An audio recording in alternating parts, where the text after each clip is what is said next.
जा सकती है। एक बड़ा इंस्पिरेशन पल है हमारे लिए, सबके लिए। तो मैं ज्यादा समय न लेता हुए स्टोरी पार्ट, टेक्निकल अचीवर, आज हम सब के बीच में एक एक ऐसी रोल मॉडल की जिन्होंने प्रूव करके दिखाया कि भाई कामयाबी की अगर जिद है तो फिर कोई हमें रोक नहीं सकता। तो आप सबकी जोरदार तालियों के बीच में यूपी की धरती से एक ऐसी लेडी जिन्होंने बड़ा स्ट्रगल से अचीवमेंट ली है और करके दिखाया कि अगर सोचा तो किया जा सकता है। तो please welcome on the screen Swati Maurya ji. Please welcome Swati ji. बहुत बहुत धन्यवाद सर। बहुत। वेलकम। नाम मेरा स्वाति मौर्य है। मैं दोस्तपुर सुल्तानपुर से हूँ। सर्वप्रथम मैं Recording in progress. परमेश्वर को प्रणाम करते हुए, अपने माता पिता जी के चरणों में प्रणाम करते हुए, हमारे समस्त गुरु जितने भी हमारे गुरु की श्रेणी में आते हैं, मैं सभी गुरुओं का तहे दिल से स्वागत, वंदन, अभिनंदन, चरण वंदन करती हूँ। और मेरे जितने भी भाई बहन लगे हैं, मेरे लाइफ लाइन, मैं सभी का दिल की गहराइयों से स्वाति मौर्य स्वागत, वंदन, अभिनंदन करती हूँ। आज स्टोरी की बात करें तो सबकी स्टोरी जो होती है वो शुरू होती है, जो एक बारी में बन जाती है। अपनी स्टोरी तो ऐसी है कि जो हर दिन बनती है, हर दिन एक नई स्टोरी बनती है। क्यों? क्योंकि वो स्ट्रगल जो अभी सर ने बताया ना, वो स्ट्रगल खत्म ही नहीं हो रहा है। कब होगा वो मुझे खुद ही नहीं मालूम है। क्यों? क्योंकि उसमें कारण है।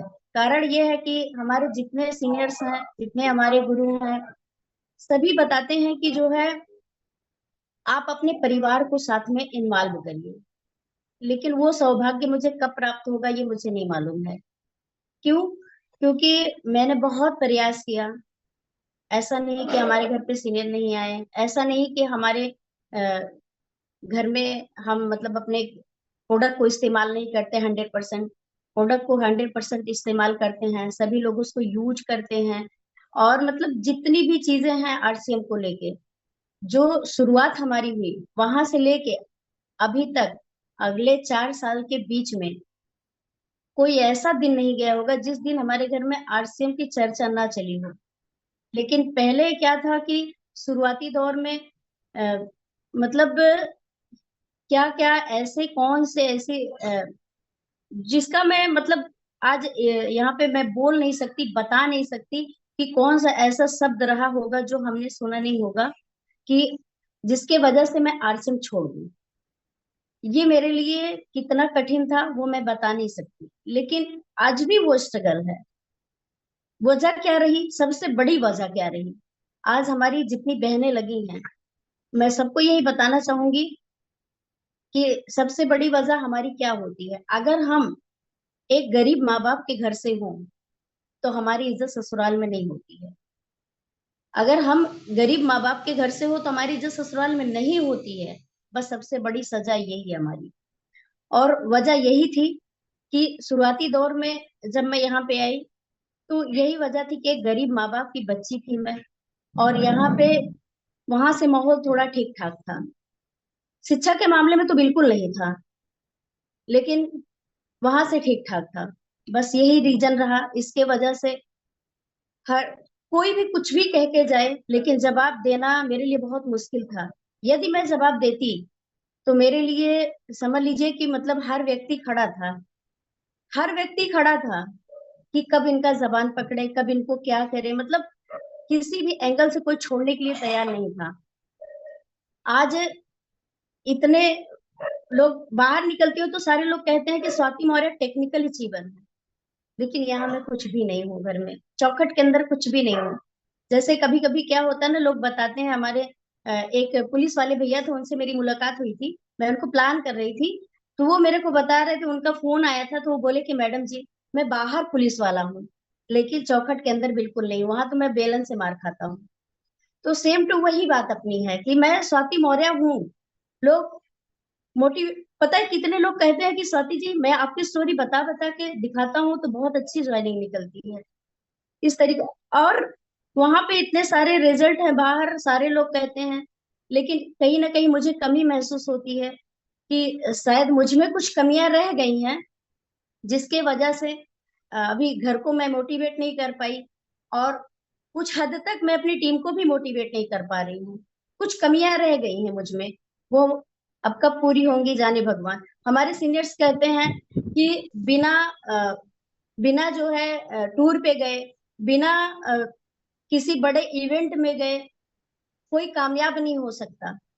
लेकिन आज तक मैं टूर नहीं गई। वजह कि घर से अलाउ नहीं है कि मैं टूर जाऊं, इसलिए मैं टूर नहीं जाती हूँ। सीनियर्स कहते हैं कि पोर्टल पे आओ और कायदे से बैठो, वीडियो ऑन करके बैठो। कैसे बैठूं? उसी टाइम पे तो सारे काम करने हैं, कैसे बैठूं?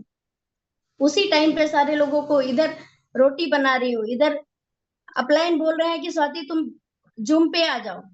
मैं बोलती हूँ ठीक है सर मैं आ रही हूँ, और उधर रोटी बना रही हूँ, उधर कोई कहता अभी अभी खाना चाहिए, तुरंत। रोटी भी बना रही हूँ, जूम पे भी आ रही हूँ। दोनों साथ में करना कितना मुश्किल है, लेकिन पर करना पड़ रहा है। ये वजह बात वजह ये है कि मैं किसी का जवाब नहीं देना चाहती, करके देना चाहती हूँ। लड़ाई झगड़ा करना या फिर जो है कुछ इस तरीके से निकालना मुंह से, कोई गलत शब्द बोलना, ये सब अच्छी बात नहीं है। क्यों? क्योंकि मैं डीके सर की बेटी हूँ, और डीके सर जी ने जो कुछ भी सिखा दिया है उसके अकॉर्डिंग मैं चलूंगी।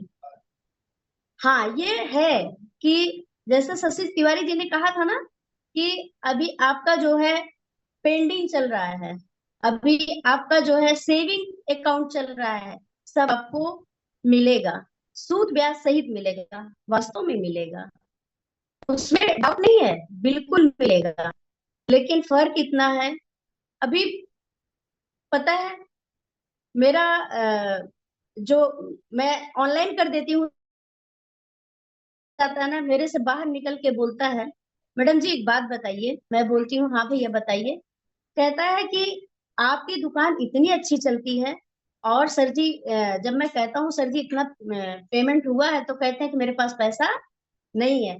मैं बोलती हूँ भैया ऐसी बात नहीं है, पैसा नहीं है, पैसा है, ऐसी बात नहीं है, पर ये है कि उनको देना नहीं है।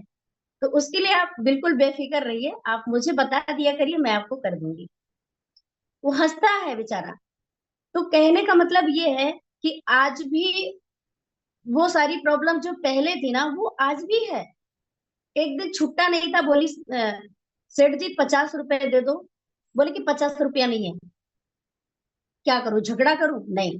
हो सकता है कि मेरे पास नहीं था, उनके पास भी ना हो।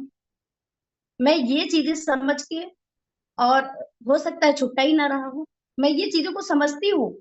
अन्य महिलाओं की तरीके से नहीं रहना चाहती, मैं उनमें अपने आप को नहीं ढालना चाहती, लेकिन कहीं ना कहीं वो बातें मुझे घर कर जाती हैं।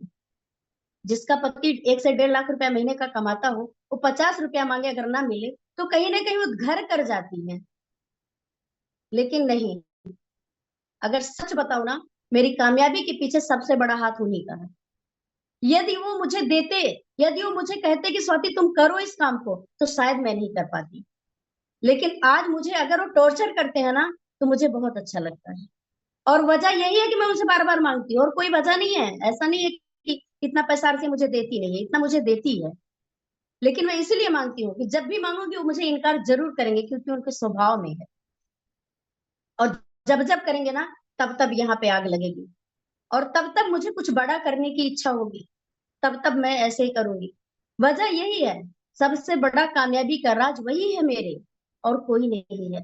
और ऐसा नहीं है कि मैं धीरे से बात करती हूँ, अपने घर में हूँ मैं कोई भी बात करती हूँ सत्य बोलती हूँ, पोर्टल पे भी सत्य बोलती हूँ। क्यों? क्योंकि हमारे डीके सर जी कहते हैं कि बेटा जब भी बोलो सही बोलो, डरो मत किसी से। अगर तुम सही हो तो मत डरो किसी से, अगर तुम सही नहीं रहोगी तब तुम्हें डरने की जरूरत है।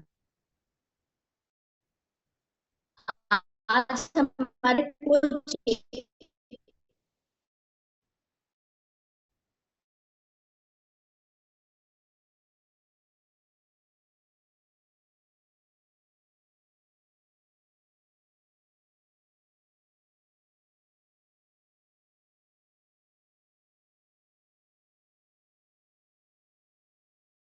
इतना पैसा आएगा कि संभाल नहीं पाएंगे। लेवल भी इतना आएगा ना कि जिसका कोई जवाब नहीं। स्वाति का एक नाम होगा, ब्रांड होगा। क्यों? क्योंकि मैं जानती हूँ वो कुवत है मुझ में, हाँ स्ट्रगल है, थोड़ा सा अभी परेशानियां हैं, वो सारी भी मैं दूर करूंगी, खुद ही मैं ही दूर करूंगी, कोई और नहीं कर सकता, मैं ही करूंगी। आने वाले कल में, आज अगर एक अच्छे घर से रही थी, पढ़ाई लिखाई की होती, ढंग से मेरा सब कुछ हुआ होता, पालन पोषण जैसे होना चाहिए, तो मुझे ये पता है कि मेरे अंदर वो कमियां नहीं थी। लेकिन क्या करूं, कहते हैं ना कि वहां पे माता पिता मेरे बहुत अच्छे हैं, बहुत अच्छे हैं, आज भी मुझे बहुत लाड प्यार एक छोटे बच्चों की तरह करते हैं। लेकिन समस्या क्या थी कि बस वही एक गरीबी, जिसको बार बार हमारे सारे सीनियर कहते हैं कि सबसे खतरनाक बीमारी केवल गरीबी होती है। लेकिन अब वो चीजें नहीं रह गई हैं, ना वहां रह गई हैं, ना यहाँ रह गई। आने वाले कल में जो कुछ भी मैंने सोचा है, मैंने कम से कम 50 ख्वाब लिखे हैं अपने, जिसमें से कुछ मेरे ख्वाब पूरे हो चुके हैं और कुछ होने वाले हैं। ऐसा नहीं है कि वो होगा नहीं, और 50 ख्वाब पूरा करके ही जाएंगे। मेरी जितनी बहनें, मैं जाती हूँ, मैं सबको बोलती हूँ कि अगर मुझे 10 रुपया नहीं मिलता था, मेरे हाथ में 10 रुपया नहीं होता था, तो मैं लिफ्ट मार मार के अपना टीम बनाई, आती जाती, तो उसके लिए भी लोग उंगली करते थे। पता नहीं किसकी बाइक पे बैठ जाती है, अरे बाइक पे बैठना कौन सा गुनाह है भाई किसी के? अगर मैं उसको अपना भाई मानती हूँ, किसी को अगर आप अपना भाई मानिए, अपना पिता मानिए, तो उनकी बाइक पे बैठना कोई गुनाह है क्या? नहीं। लेकिन लोगों की नजरों में गुनाह है। उसके वजह से स्कूटी लिए, लेकिन स्कूटी से चल नहीं पाए, क्योंकि मुझे ड्राइविंग भी नहीं है। उसी बीच हस्बैंड की तबीयत खराब हुई और हम सीख नहीं पाए फिर। और अब गाड़ी लेने वाली हूँ, गाड़ी लूंगी, चलाऊंगी भी। अगर नहीं चला पाई तो ड्राइवर रखूंगी। हमारे चैलेंज ढींगरा सर जी कहते हैं ना कि मैं कभी ड्राइव नहीं कर पाया, तो मैं भी नहीं कर पाऊंगी, पर लूंगी जरूर। और प्रयास है कि करूंगी। और जितने भी काम हमारे सीनियर्स किए हैं यहाँ पे, मैं सब कुछ करूंगी। मेरे जितने सीनियर्स हैं, मैं सारा कुछ उनके अकॉर्डिंग करूंगी। इसके लिए नहीं कि मैं एक औरत हूं तो मैं नहीं कर सकती, मैं प्रूव करूंगी कि कुछ भी हो जाए। लेकिन इस इंडस्ट्री में आई हूँ, तो जो कुछ इस इंडस्ट्री ने दिया है सबको, वो मुझे भी देगा। और मैं प्रूव करूंगी, मैं लेके रहूंगी और करूंगी जरूर। आज अगर एक औरत, एक कहते हैं ना कि पुरुष प्रधान देश, पुरुष प्रधान देश क्यों है? क्योंकि आज तक जितने भी किताबें लिखी गई हैं, सब पुरुषों ने लिखा है। गीता, बाइबिल, कुरान, जितने भी किताबें लिखी गई हैं, वो सब पुरुषों ने लिखा है। इसलिए वो पुरुष प्रधान देश है ये। लेकिन नहीं, मैं भी साबित करूंगी, मैं लिखूंगी, मेरी भी स्टोरी लिखी जाएगी, और मैं लिख के प्रूव करूंगी कि ये पुरुष प्रधान देश अकेले नहीं है। महिलाओं का भी यहाँ बहुत बड़ा योगदान है, और हम लोग मिल के करेंगे। हमारी जितनी बहनें हैं, मैं सबसे रिक्वेस्ट करती हूँ कि एक टाइम था कि इसी पोर्टल पे आकर रो दिया करती थी, लेकिन ये आंसुओं, जो जो हमारे आंखों की आंसू है ना, वो सूख चुका है, उसको मैंने खत्म कर दिया है। अब कभी भी इस पोर्टल पे मैं रोऊंगी नहीं। और जब भी आऊंगी, तब भी जो कुछ अभी भी अपनी जिंदगी में होगा, उन सारी चीजों को अभी भी मैं बताऊंगी, और वो हो रहा है और होगा भी, कुछ दिनों तक होगा, और जब तक होगा तब तक बताऊंगी। जिस दिन ये मेरी जिंदगी से खत्म हो जाएगा, उस दिन आप सबको खुद ही दिखने लगेगा कि हाँ, ये चीजें खत्म हो गई, अब स्वाति आंखें आजाद हो गई। और ये मैं अकेली नहीं हूँ। यहाँ पे आने के बाद जितना जो कुछ भी सहना पड़ा ना, वो बहुत मुश्किल है, बहुत कठिन है, लेकिन उसी के लिए है जो अकेला इस संघर्ष में होगा। अकेला जो होगा, तमाम सारी हमारी बहनें हैं, घर है, परिवार है, समाज है, सब उनके साथ खड़ा है। और जिसके साथ परिवार खड़ा हो, उसके लिए समाज क्यों नहीं खड़ा होगा? लेकिन जो इंसान खुद खड़ा हो, उसके पीछे उसका घर परिवार ना खड़ा हो। आज तक इतना अचीवमेंट लिए मुझे भी दर्द होता था, सबके गार्जियन जाते थे, मुझे भी एक ख्वाहिश थी कि काश मेरे घर से कोई जाता। मेरे लिए इतने सारे लोग तालियां बजाते हैं। इतना बड़ा बड़ा अचीवमेंट लिया मैंने, अकेले अकेले दम पे, अकेले बल पे, घर का पूरा काम करते हुए। किसी ने कुछ भी कहा होगा, कभी किसी को इनकार नहीं किया, जवाब नहीं लेते, सुनते हैं। लेकिन जब जब मुझे अचीवमेंट मिला, मैं सोचती थी कि कम से कम मेरा सेलिब्रेशन हो रहा है, मेरे घर से कोई जाए और मेरा सेलिब्रेशन हो रहा है, मुझे देखे कि हाँ, मैं क्या कर रही हूँ, कहाँ पे हूँ, किस स्थान पे हूँ। पर कोई नहीं गया। हाथ पैर जोड़ के भी बोले, पर कोई नहीं गया। कभी ना कभी तो जाएगा, कभी ना कभी तो जाएगा। वो दिन भी आएगा, वो दिन भी मैं लाऊंगी। क्यों? क्योंकि कहते हैं ना, जब तक इंसान के पास सब कुछ हो ना, वो किसी की कीमत नहीं समझता, लेकिन जब बीट करूंगी ना, तब समझेंगे। तो कहीं ना कहीं वो मैं करके रहूंगी। दर्द बहुत है, मैं दिखा नहीं सकती, बता नहीं सकती, उसको लोग समझ नहीं सकते, लेकिन कोई नहीं, अर्श ने सब कुछ दिया है और देगा। यहाँ से सारी चीजें मिलेंगी। तो इन्हीं सब बातों के साथ मैं अपनी बाड़ी को विराम देती हूँ, मेरा टाइम भी हो चुका है। थैंक यू, धन्यवाद। जय RCM. Over to Ravindra Thakur sir ji. बहुत बहुत धन्यवाद स्वाति जी, बहुत बहुत धन्यवाद। जबरदस्त स्टोरी आपकी है। और कहीं ना कहीं समाज में एक ऐसा तबका भी है कि जो मैं देखता हूँ कि वो उस निगाह से महिलाओं को नहीं देखता जिसमें जिस जिस जो हम कहते हैं ना कि जिस सम्मान की वो हकदार है। और कहते हैं कि जो हम बहुत सारे लोग ऐसे हैं कि जो कोई कुछ भी करे उनको सम्मान नहीं देना है।